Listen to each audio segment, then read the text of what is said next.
They talk about hidden knowledge like it's locked away in some vault or buried under ancient sand, but most of it isn't. Most of it's hiding right in front of you, in logos and phrases you say without thinking, in how cities are laid out and what buildings face the sunrise and which ones don't, in numbers carved into courthouses and clocks, in the way time is divided and calendars are shaped. Because nobody asks why we have 12 months and not 13, or why the week has 7 days, or why we're ruled by hours and minutes and seconds, when none of that exists in nature. And that's the thing. It's all built around symbolism, not necessity.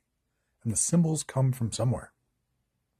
The all-seeing eye, the eagle, the pyramid, the serpent eating its own tail.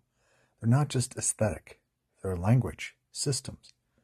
And when you start looking for them, they're everywhere.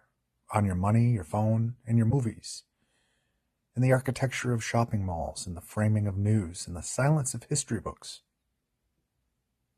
And then it hits you. The Target logo, a solar glyph.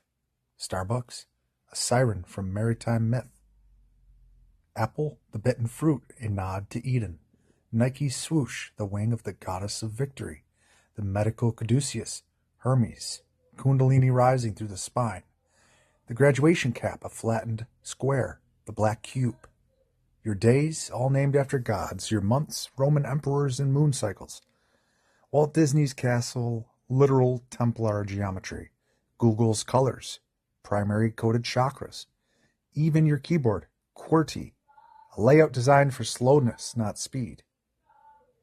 And suddenly everything is a message. Even the absence of things starts meaning something, like how no one teaches you about breath control in school, or energy centers, or basic logic outside of math, or how emotion actually affects memory, and you start realizing the real knowledge isn't gone, it's just been rerouted, rebranded, buried in repetition, and we laugh at alchemy like it was just some proto-chemistry. But the metaphors were about transformation, not gold. We ignored ancient temples and then build stadiums in the exact same shape. We roll our eyes at astrology, but every empire used it not to predict the future, but to understand timing.